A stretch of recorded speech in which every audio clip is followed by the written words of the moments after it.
Alright, doing some wiring. This is the 99 through 02 wiring harness LS1 for Camaro, Firebird, Trans Am, and whatnot.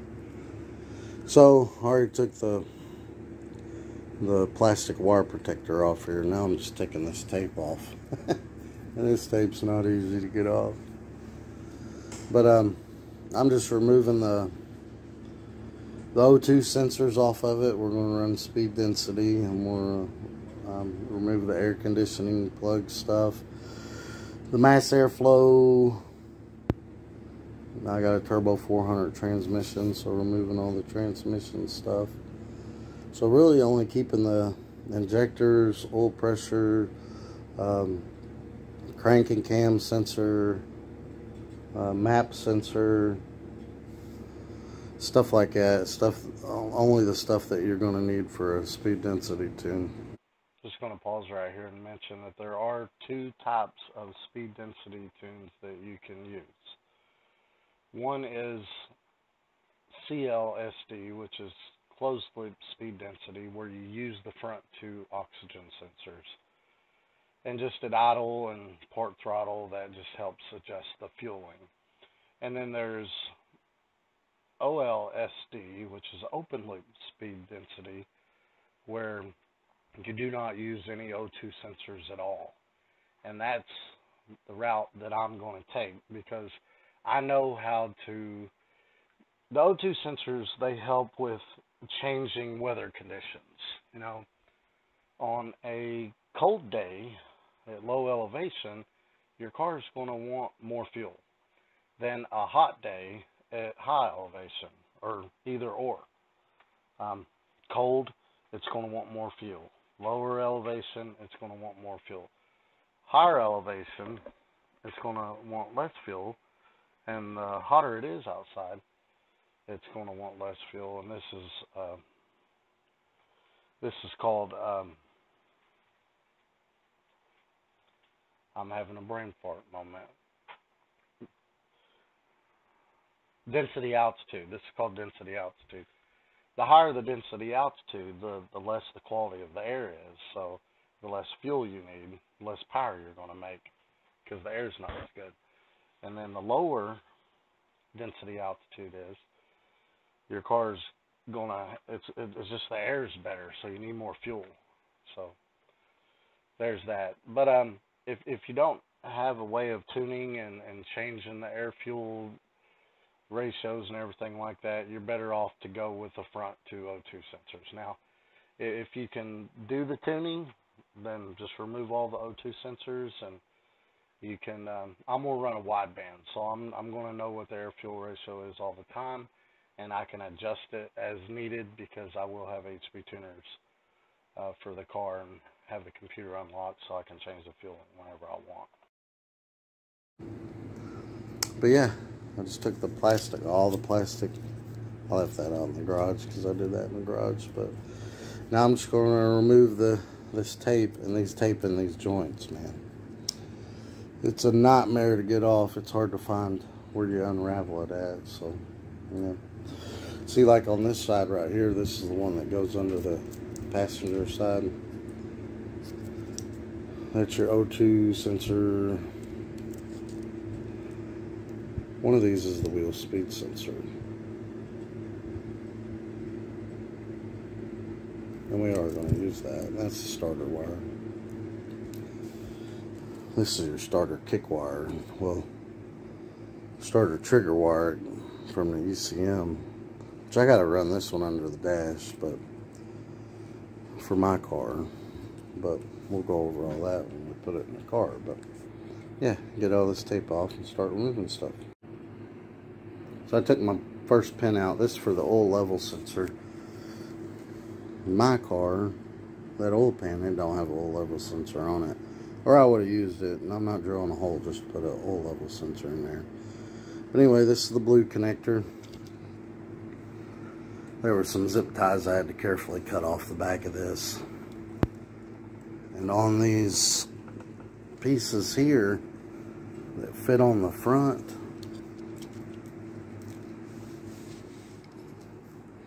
it fit on the front just like this.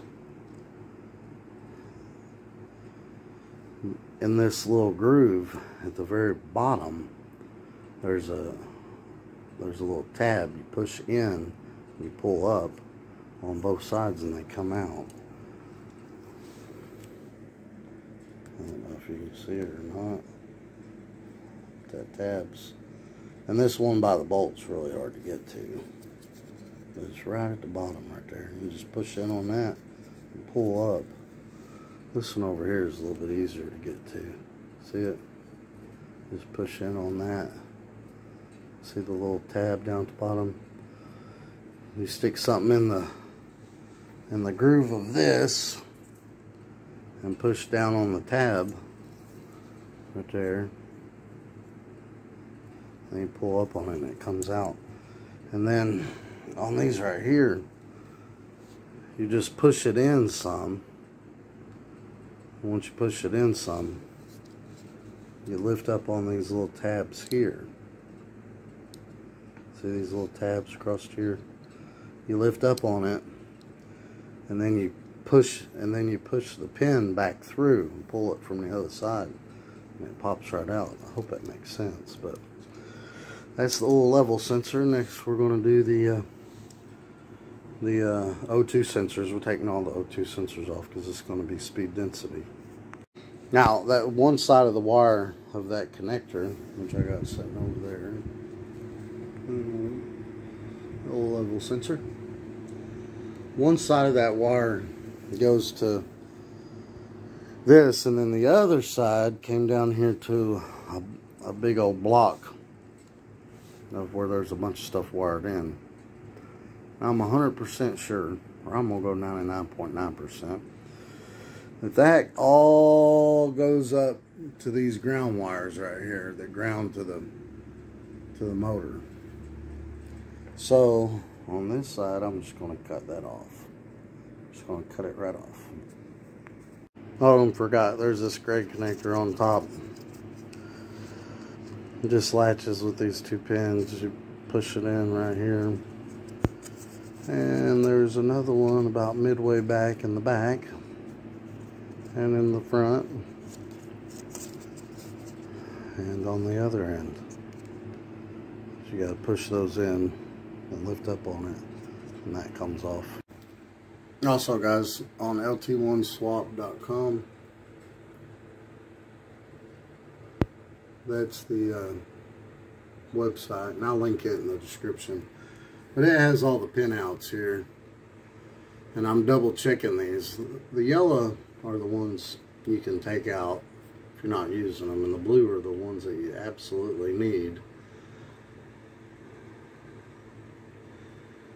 But yeah, I'm just cross-referencing the pin I'm taking out to this to make sure I'm taking out the right thing. And then also on this website, this guy goes over how to swap the harness into an LT1. And then I'm using this website right here, and I'll put these all in the description. Now this guy's got all the connectors marked to what they go to. See, they're all marked by number down here, and then the corresponding numbers up here have what it goes to. And to cut through this tape a little bit easier, I'm using a pair of scissors like this. You just got to be real careful, man, because some of these wires loop up and around, and I did nick this one. So I've marked it fix. I'm going to solder that back together. But yeah, you just got to be real careful when you're cutting through that tape, especially in these. I got the big grooves out, or the big where it separates, but there's a couple of smaller ones. Shouldn't be as hard. But now you do want to keep in mind where these wires come out at, because like this starter wire,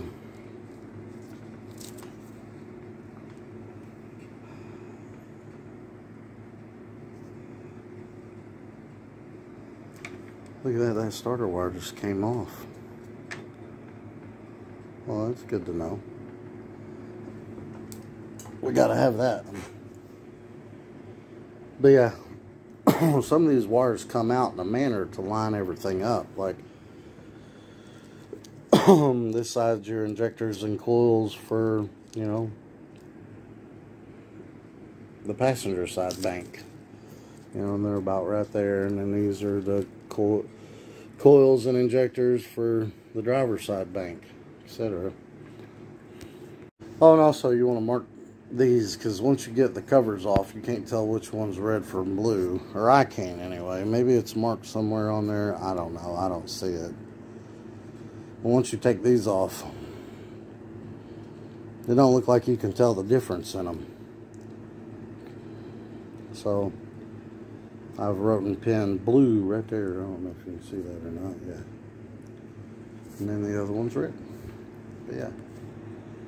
Moving right along, we took the oil level sensor off, AC compressor wire off, and then we took the front passenger O2 off so far. Alright, so I moved the AC compressor off of this passenger side bank, so the only thing left on it is the this is the mapping cranks or cam sensor, mapping cam sensor, and then injector 8, injector 6, injector 4, injector 2, and the coil harness. There's an AC compressor on that. I took that off. Now on the transmission, this harness here, there's transmission plug.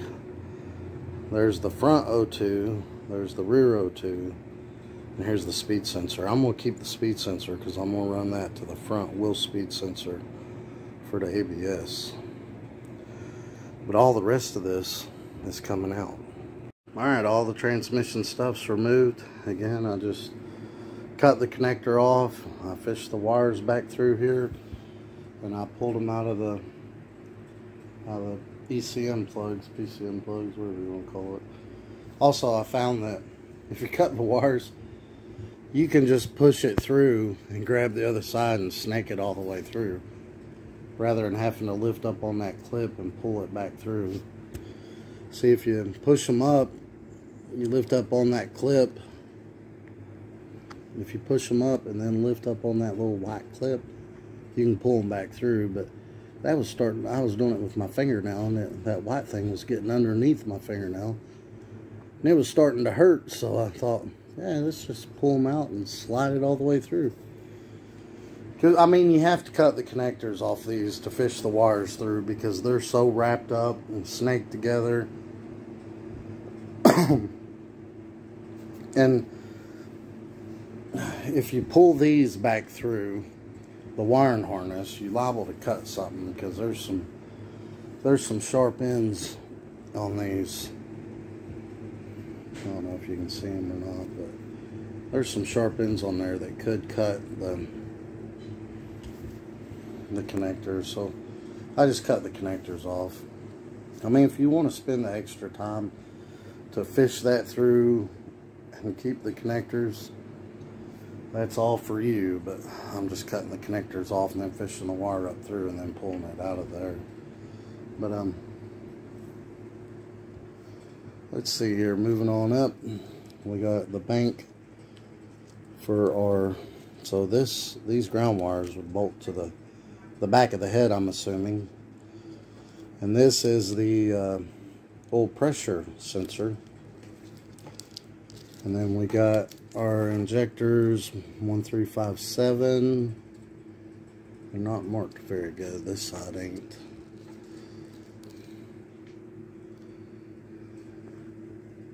See if we can zoom in on that. Yeah, this side ain't marked good at all. This side was 2468. Why aren't these marked? Oh, there they are. I'm blind. 5. That was not marked. That's 7. And then this would be 3. And this would be uno. And then we come on out here. We got some plugins. One's air intake, one's the MAF, one's the coolant temp. So the air intake and the coolant temp we have to keep. The MAF we're taking off. And then there's another O2 sensor we're going to take off too.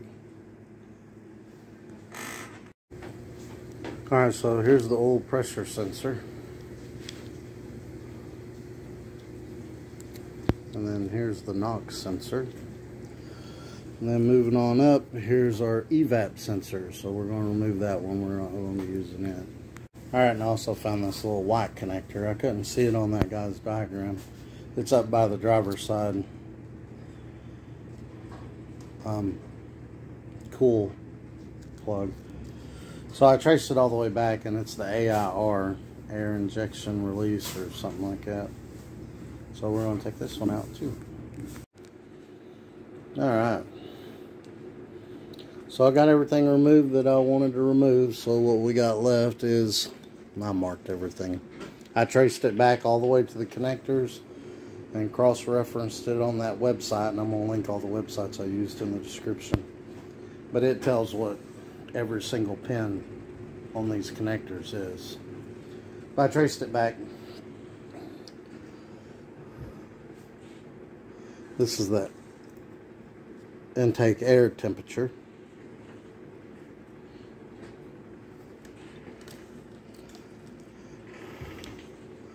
And throttle position sensor.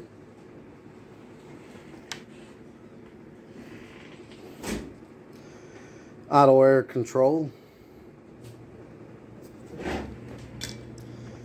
And then this is the alternator. It's supposed to have a 4-prong connector, but it only uses one wire, so why it has 4 prongs is beyond me. But that connector is missing.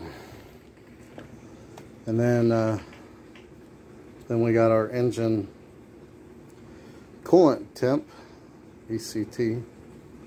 That goes in the side of the driver's side block.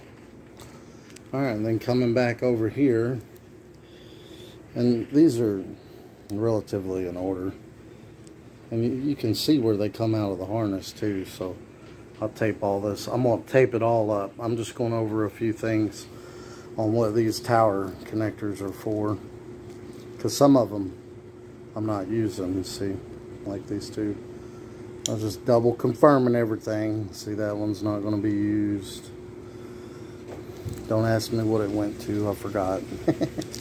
I'll go over everything I took off the car.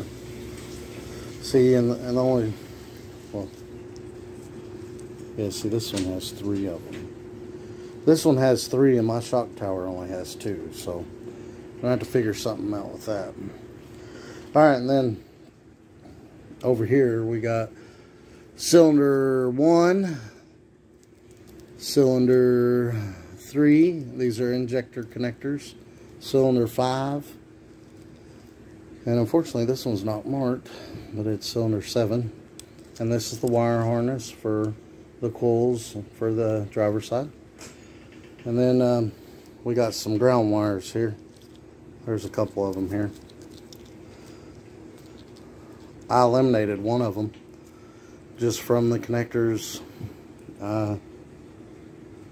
took off. I had eliminated one of them. There was 3 of them. Alright, so we come back.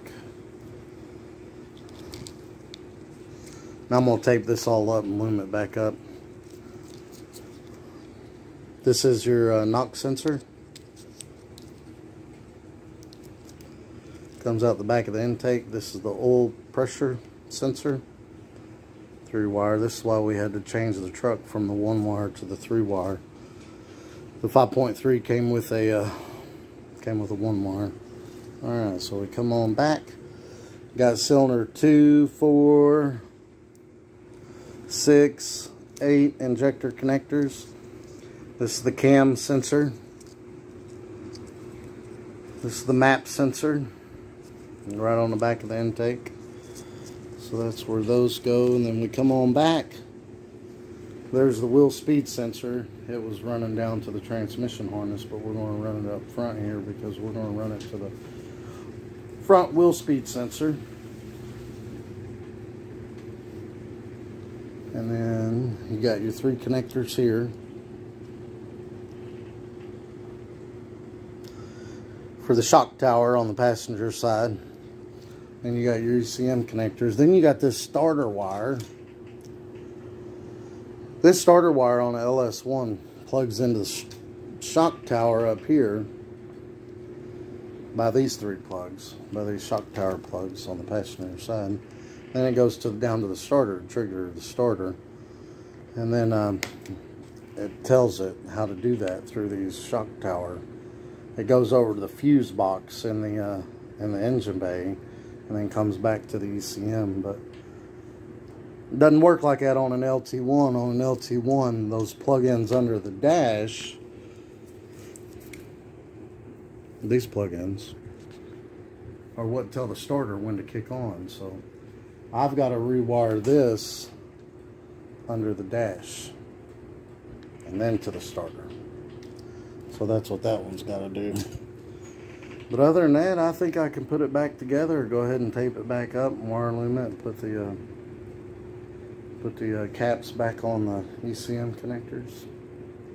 Yeah. Alright, so this is all the crap I took off.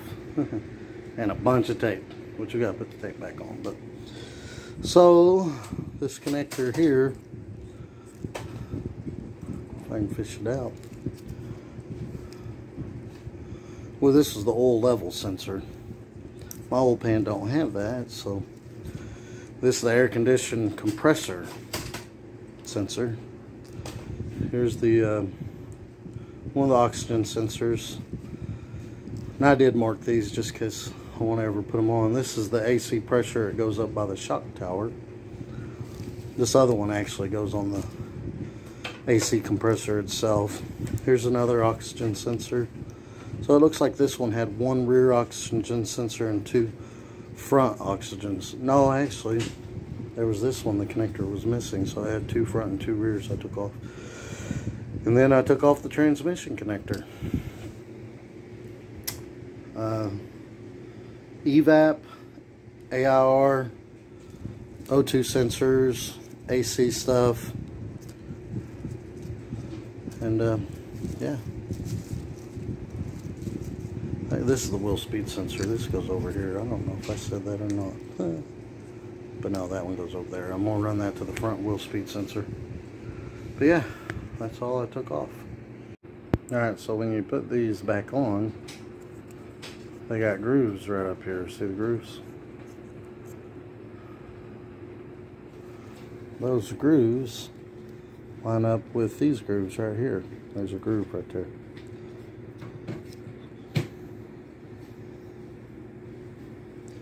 But I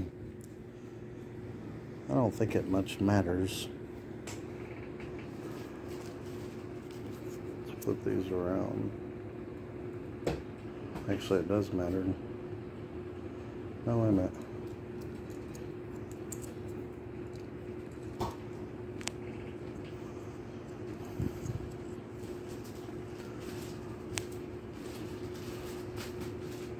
Yeah, they go back on there like that. So I guess it matters which side goes on which side. There is a little keyway there by my thumb, my finger, but those actually line up perfectly when you're looking at it this way. So we'll throw these back on. Those just snap back right in place. Just make sure you just push them in, they snap right back in place. And I put these on first so I don't accidentally push any of these out, putting this on. So this one's got an opened end at the bottom and a closed end at the top. So you can tell the wires were going down. So make sure that open end is where the wires were going down. And snap that back on. Just push it back on, line the clips up with the holes. You got a clip here, clip there, there, clip there, clip there, and there. And when you push this back down on there, make sure there's no wires under this or your clip. That clip up at the top and under this part or this clip, because it won't go all the way down. Ask me how I know. It's hard to clear this one, so I got some stuck under there, but I pushed it out and it went down.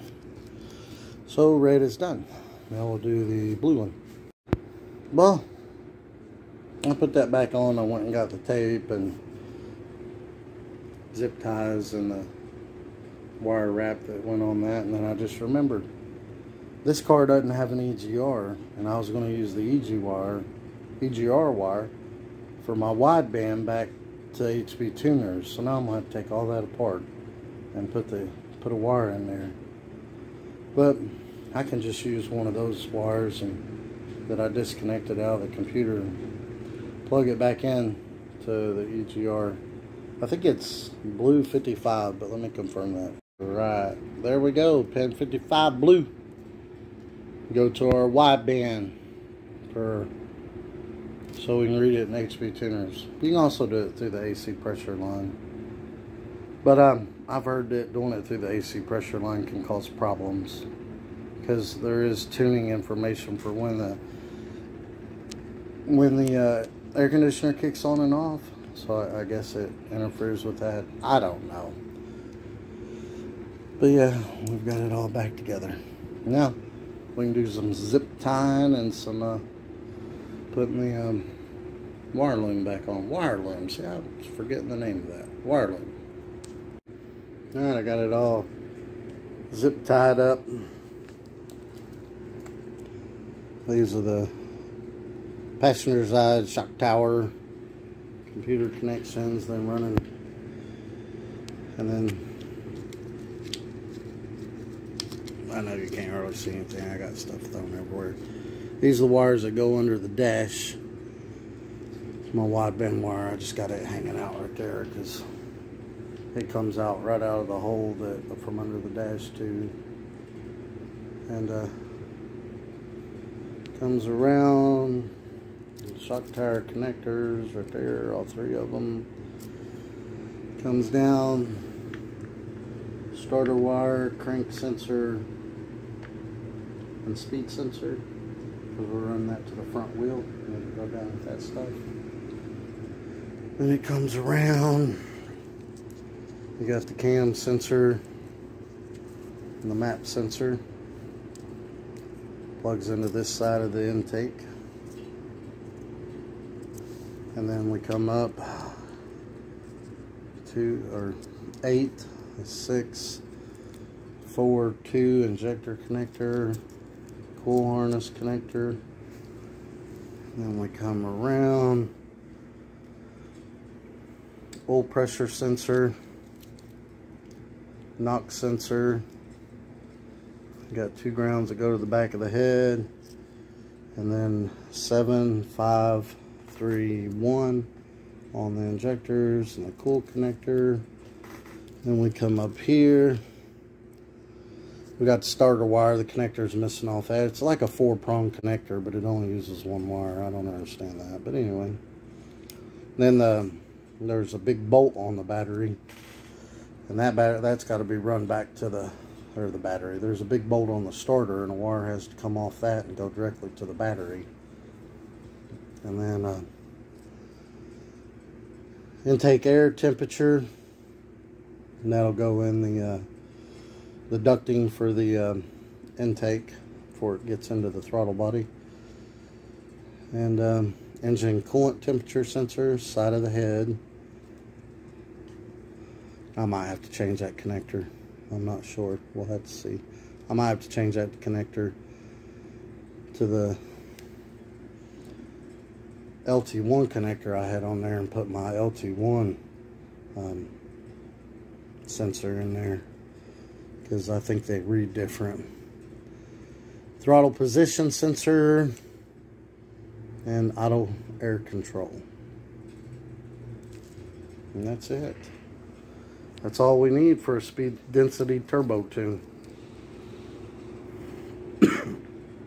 Now I'm going to take it out to the car. Smoking a cigarette.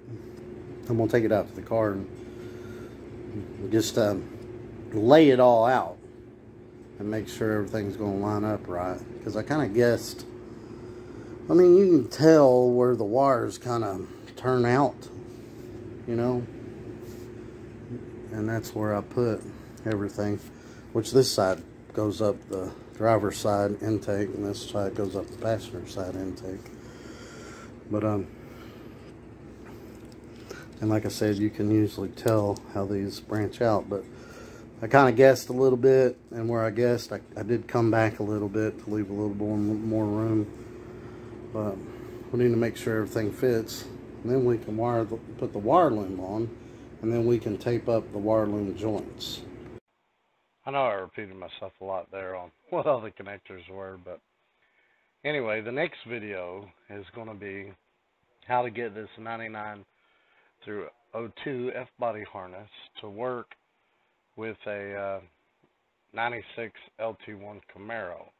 There's some things that have to be changed on it and repinned and this, that, and the other. So that's going to be the next video. Y'all like and subscribe and have a great day.